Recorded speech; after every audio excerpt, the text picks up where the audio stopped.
Hello, Mario! In this video, cul-de-sacs 13 earthwork volumes. I'm going to show you how I calculated the volumes. This is my second attempt at this video, and the volumes that I calculated previously and shown on my previous videos subsequently proved to be wrong. I have now changed my cut volume to 5,000 cubic meters, which seems more appropriate, and that sort of makes it sort of viable, whereas previously I had 20,000. I will show you how this came about.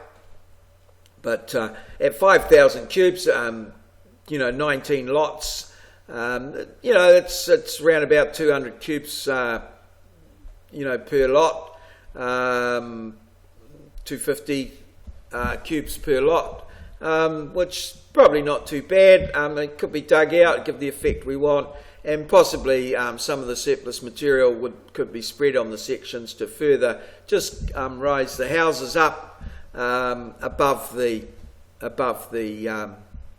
road level, which is quite desirable.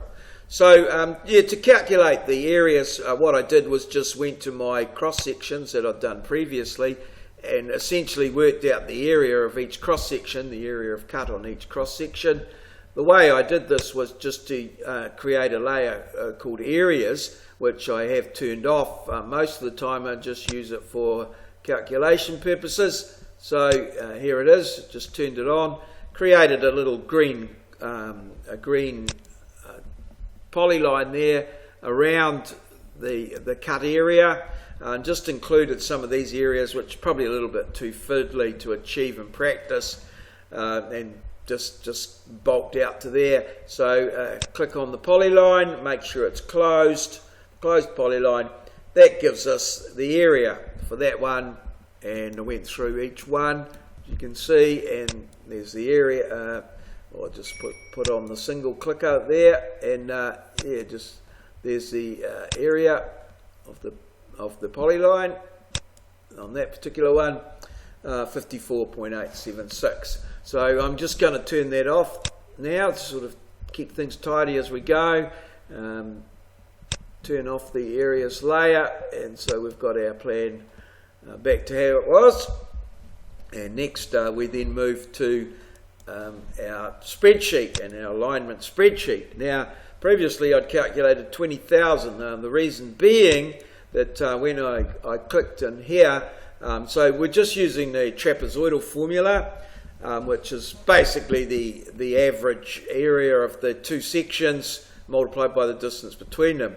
My previous calculation, I had put in E45, so it was measuring the total distance and reporting obviously large volumes. So I've fixed that up. So here's this is the chainage.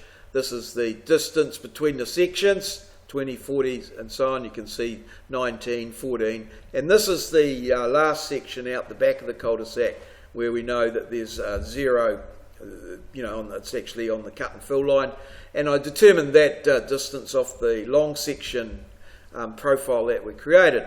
So here we go through here. This just takes the average, or these are the areas of each of the sections, and then this just takes the average and if we see here, multiplies by the distance between them, whereas previously I had it multiplying not by the distance between them but by the total thing. So as you can see, that would give a slightly higher, 4 times higher volume. So when doing volume calculations, and I was sort of preparing to do that, when doing volume calculations, it pays just to keep a bit of a handle on where things are at, and just see. So you can see there that you might sort of gather there's an average of about 30 square meters over 200. So 30 times 200 is going to give you around about 600 cubes. So you can see that that's in the ballpark, whereas my 20,000 was definitely not.